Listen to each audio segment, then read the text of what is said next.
السلام عليكم ورحمة الله تعالى وبركاته. متابعي الكرام، كي عاملين؟ مزيانين بخير؟ عروس مبروكه. ايوا كاينه شي تحضيرات الحلويات العيد ولا باقي؟ انا جبت لكم واحد الصابلي اللي اقتصادي، غير ب 125 غرام ديال الزبده، غنشكلوا من 3 ل 4 اشكال ديال الحلوى ونخليكم مع المقادير. عندي هنايا 125 غرام ديال الزبده، استعملت مارغرين. عندي كاس د العنبه، النص ديالو ديال سكر سنيده والنص ديالو ديال سكر كلاصي.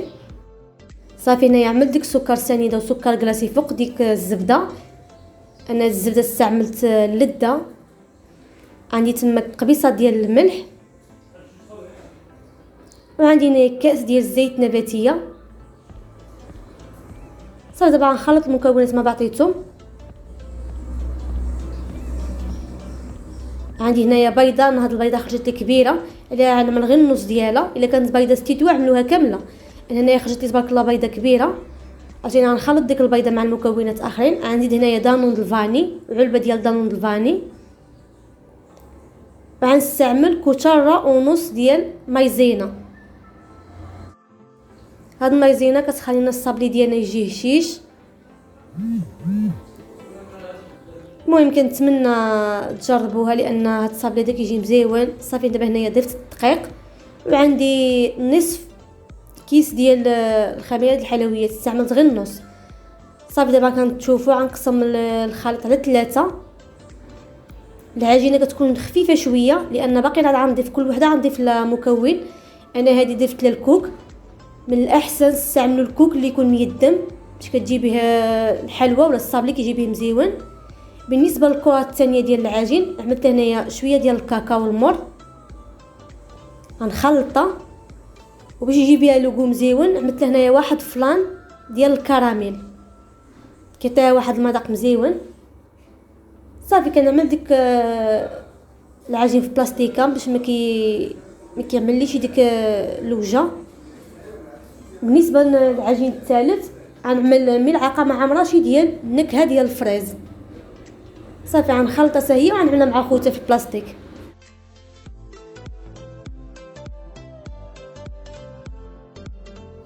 صافي من بعد ما شكلت الكريات ب3 كنخليهم مغطين بالبلاستيكه، هذه نقطه مهمه. صافي دابا كنطلق العجين الاول اللي عملت فيه النكهه ديال الفريز. انا نعمل هذا المرشم هذا، تعامل معاه غير بشويه لان العجينه رطبه. صافي دابا غنعملها في لاطه عملت لا بابي كويسون. بالنسبه للشكل كيبقى شكل يعني اختياري، كل واحد يعمل الشكل اللي بغى. بالنسبه اللي فيها الكوك انا استعملت هذا المرشم هذا، كيجيو جوج كيسات، وحده سامبل وحده فيها واحد الدائره في الوسط كما كتشوفوا. يعني الا كان عندكم اي مرشم في الدار استعملوه. صافي هنايا العجين الثالثه اللي فيها الشوكولا والنكهه ديال الكراميل، استعملت هذا المرشم هذا. ما كتشوف الشكل ديالها كيجي مزيون.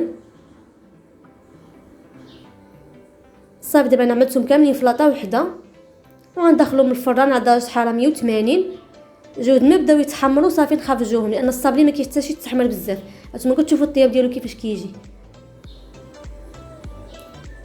ودابا غنبدا بالتزيين.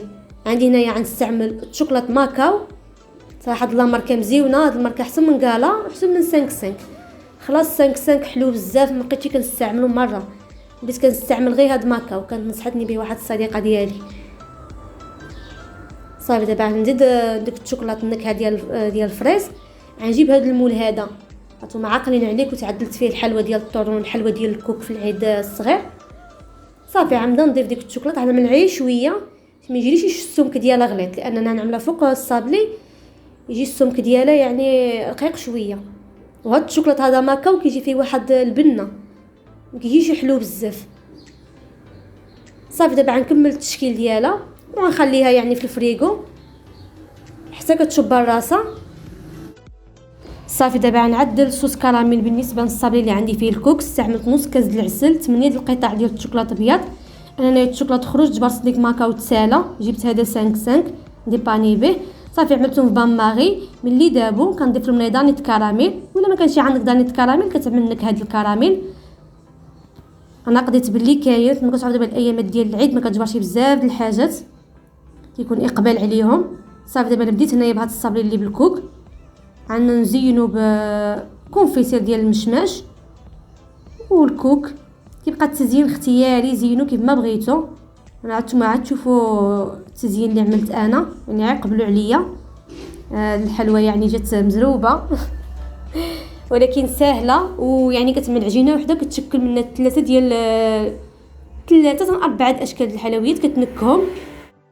صافي ديك الساعه كيبقى التزيين اختياري. انا بالنسبه لنا عاوتاني الشكل الثاني انا عملت له ديك الكراميل. صراحه الله كيجي كراميل غزال، غير ملي تعدلوه غطيوه بسلوفان وخشيوه في الثلاجه، يعني ما تخليوهش على برا، خصوصا دابا يعني الحراره.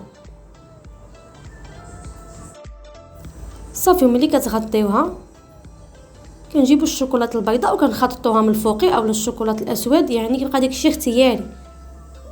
نتوما كتشوفوا كيفاش كتجي. هنايا ديال الكونفيتير ديال الكراميل، يعني غير ملي تجيو ترشموهم عملوهم رقيقين، لان الصابلي ملي كتلصقوا مع بعضياتو يعني كيتزاد في الحجم ديالو. صافي انا هنايا فكيت ديك الشوكولاط اللي عملته في الفريغو من ديك المول، وهنايا عندي الكاوكاو كونكاسي جبته وحمرته.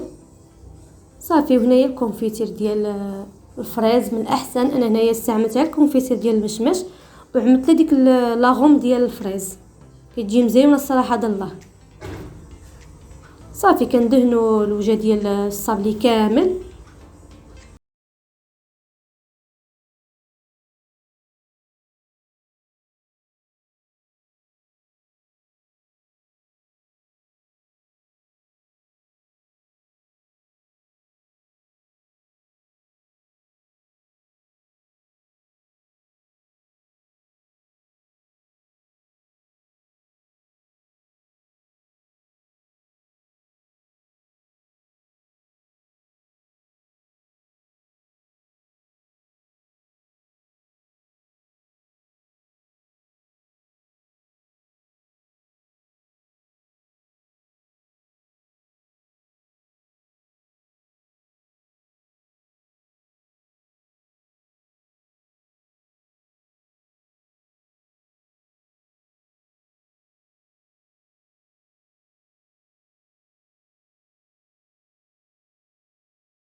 عملوا غير شويه وحاولوا تنفضوا ديك الشيته باش ما يتهشي فيها بزاف، لان حنايا غنزوقوا هذيك الجوانب. هانتوما كتشوفوا يعني غير بشويه نزوقوا هذيك الجوانب. صراحه الله كيعطيها واحد المنظر مزيون. هانتوما كتشوفوا كيفاش كتجي. صافي دابا غنكمل هذيك الحلوات كاملين نعمل لهم هاد البريو. ديك الساعه نرجع معاكم.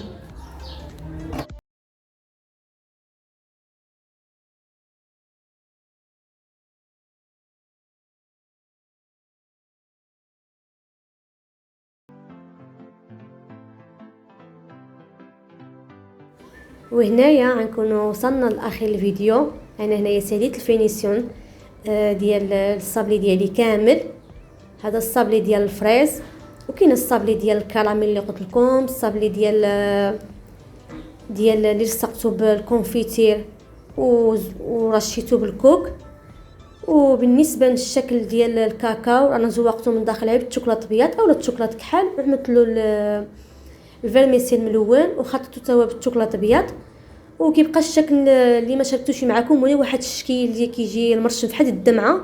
هذيك كتشكلو كدهنوا ببيض البيض، كترشوا بالكاوكاو كونكاسي، كدير الفران. ملي كتجيبو كتزوقوا علبه الشوكولاط وكنتمنى تجربوا هاد التشكيلات كيجيو غزالين بالنسبه للناس اللي باقي ما وجدوشي. وخليتكم على خير في امان الله وحفظه.